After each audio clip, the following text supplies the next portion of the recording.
Do you want to hear a perfect example of how you and the narcissist switch places? If you're new here, my name is Ro. I'm a narcissistic abuse survivor and a certified life and relationship coach.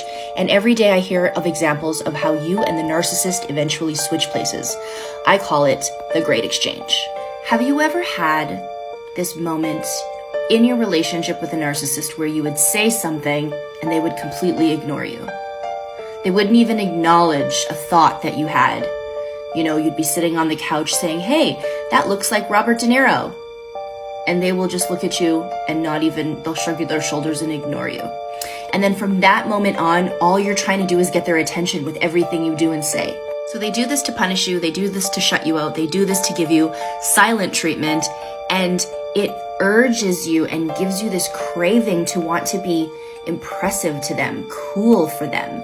You know, you might be playing a song somewhere when they walk into the house, a really cool hip song, and you just want them to hear it. Or you might amplify the way you do things or parent your kids, or you're cooking the best dinner because you just want to show them that you're important and that you matter. But for most of the relationship, we don't matter. We're not important. We're not acknowledged. We are ignored. We are invisible. Fast forward to post-discard, where you're living your own life, you're doing your own thing, and you eventually go no contact with a narcissist. What happens? What happens? They start checking on your shit. They start stalking you. They start watching your every move, harassing you. They'll notice every little thing about you. They'll notice if you changed your hair. They'll notice if you're talking to this person, talking to that person. They'll even notice if your speech has changed, if you're saying different words or you sound different. They're going to notice every little thing about you because they're watching you so meticulously.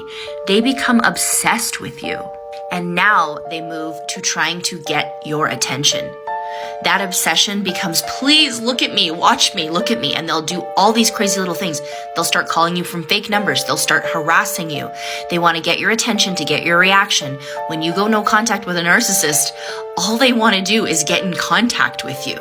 All that time and energy that you spent trying to prove to them that you exist, trying to get any kind of attention from them just to feel like you belong. But we have to remember, we never matter to the narcissist. All they care about is themselves. Even when they're trying to gain your approval and trying to get all your attention and trying to get in contact with you and start stalking you, become obsessed with you, they're doing that to feed their own ego. It was never about us. And this obsession that they have with you, this desperation for your attention, is a really sad and depressing place. The exact same place that you felt when you were made to feel invisible by them. That's where they are now. The tables always eventually turn.